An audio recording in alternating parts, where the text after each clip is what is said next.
Constable. So right now మీకు ఇప్పుడు ETV విన్లో streaming అవుతుంది in Telugu language. Run time just 2 hours 10 minutes లోపే ఉంటుంది. సో ప్లాట్ విషయానికి వచ్చేస్తే ఒక చిన్న విలేజ్. సో అందులో బ్యాక్ టు బ్యాక్ మర్డర్స్ జరుగుతూ ఉంటాయి. అంటే ఒక మర్డర్ జరుగుద్ది, దాని ఇన్వెస్టిగేషన్ చేసే ప్రాసెస్లో సస్పెక్ట్ కానీ వీళ్ళ ఇన్వెస్టిగేషన్ స్టార్ట్ చేస్తారు కదా. సో ఇలా చేస్తున్న సమయంలో ఇంకొక మర్డర్, అలా అని చెప్పేసి ఆ మర్డర్కి ఇన్వెస్టిగేషన్ చేస్తున్న టైంలో ఇంకొక మర్డర్. సో ఇలా జరుగుతుంది. So what is the reason? So ఎవరు చేస్తున్నారు, ఎందుకు చేస్తున్నారు, వాళ్ళ మోటివ్ ఏంటి, ఇవన్నీ తెలుసుకోవాలంటే ఖచ్చితంగా మీరు మూవీ చూడాల్సిందే.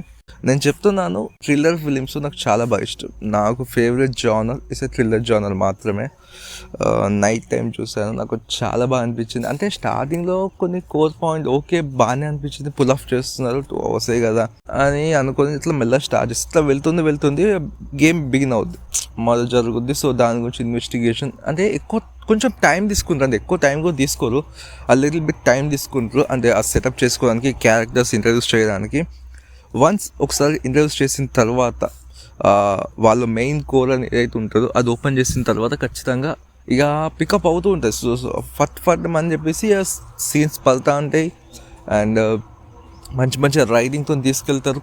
కొన్ని ఇంపార్టెంట్ సీన్స్ మాత్రం చాలా బాగుంది. ఆ థ్రిల్లింగ్ మూమెంట్స్ చాలా బాగుంది, నాకు చాలా బాగా నచ్చింది. సో ఇదంతా అయిపోతుంది ఇంటర్వెల్ వరకు. ఓకే, ఇంటర్వెల్లో ఒక మంచి పాయింట్ ఎంజాయ్ చేస్తారు. బట్ సెకండ్ హాఫ్లో ఇంకొంచెం ఇన్డెప్త్గా సేమ్ ప్యాటర్న్లో, అంటే ఫస్ట్ హాఫ్ ఉంది కదా దాన్ని మించిన సెకండ్ హాఫ్ అంటే లేదు, ఒక సర్టెన్ వే అనేది తీసుకు వీళ్ళు ఒక హైవే లెక్క సర్టెన్ వే, ఒక పాయింట్ దగ్గర నుంచి ఇంకో పాయింట్ వరకు స్ట్రైట్ ఫార్వర్డ్. అంటే మేము ఒక ప్యాటర్న్ ఫాలో అవుతున్నాం, సో అదే ప్యాటర్న్లో మేము వెళ్తాం. అంటే ఒకటి ఎక్కువ ఒక తక్కువ అని చెప్పేసి మేము వెయ్యమని చెప్పేసి అనుకొని ఈ సెకండ్ హాఫ్ కూడా అలాగే చేశారు. సో ఒక certain point from beginning to end. And ఎప్పుడైతే బ్లాక్ షిప్ ఎవరు మర్డర్స్ చేస్తుందో తెలిసిన తర్వాత ఒక flash back portion. Thriller films కానీ హారర్ ఫిలిమ్స్ కానీ వాళ్ళకి మోటివ్ ఉంటుంది కదా ఎందుకు అని చెప్పేసి. సో వాళ్ళు ఫ్లాష్ బ్యాక్ ఓపెన్ చేస్తే నాకు ఫ్లాష్ బ్యాక్ చాలా బాగా నచ్చింది.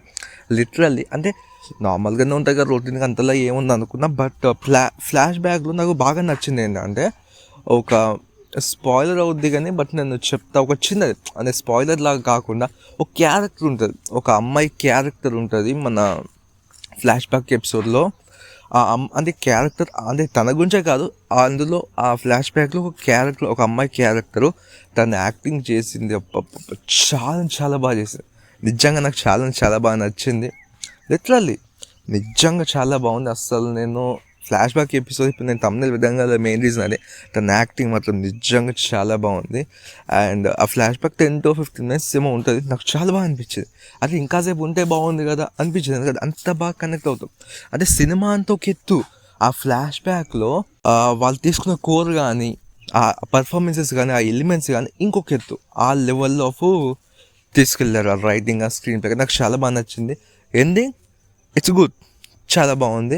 సో ఈ థియేటర్లో మాకు వేస్తారు but 0 bookings. So that's why so direct ఓటీటీలో చూసాను. నిజంగా ఓకే, నాకు చాలా బాగా అనిపించింది. Performances everybody good in the roles, cinematography బాగుంది.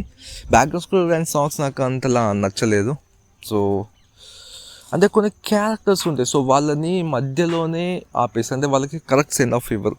సపోజ్ ఇప్పుడు ఎమ్మెల్సీ అనే ఒక క్యారెక్టర్ ఉంటుంది, ఎమ్మెల్సీ ఒక పొలిటీషియన్ ఒక క్యారెక్టర్ ఉంది. సో తనకి సంబంధించిన అంటే తన కొడుకు ఇప్పుడు చనిపోతుంది. సో చనిపోయినాక తను ఏం చేశారు అనేది ఎక్కువ చూపించారు. అక్కడితో క్యారెక్టర్ రెండు, తర్వాత ఇంకొకరు ఎస్ఐ అనేది ఒకరు ఉంటారు, వాడు క్యారెక్టర్ కొంచెం తిక్కగా ఉంటుంది. సో వాడిని మధ్యలోనే ఆపేస్తారు, అంటే కరెక్ట్ పుల్ ఆఫ్ అనేవి. సో ఇలా కొన్ని క్యారెక్టర్స్కి నాకు నచ్చలేదు అన్నమాట. అంటే వాళ్ళు ఏం చెప్పకుండా వెళ్ళిపోయారు, అంటే చనిపోరు, జస్ట్ అంటే కరెక్ట్ సీన్ ఆఫ్ అని అక్కడతో ఆపేస్తారు, క్యారెక్టర్ అక్కడితో కట్ చేశారు. అంటే చాలా హైప్ ఇస్తారు సినిమా స్టార్టింగ్లో, బట్ ఆ క్యారెక్టర్కి కట్ చేశారు అన్నమాట అక్కడికి. ఓకే, పర్లేదు అనిపించింది, సరే పోనీలే అని చెప్పేసి. కానీ సినిమా మాత్రం చాలా బాగుంది, ఒకసారి ట్రై చేయండి ఫ్యామిలీతోనే. ఈ వీకెండ్కి మాత్రం 100% ట్రై చేయండి, చాలా బాగుంటుంది. That's it. So that's on the review of constable. ఇలాంటి మళ్ళీ రివ్యూస్ కోసం మా ఛానల్కి సబ్స్క్రైబ్ చేసుకోండి. So thank you for watching.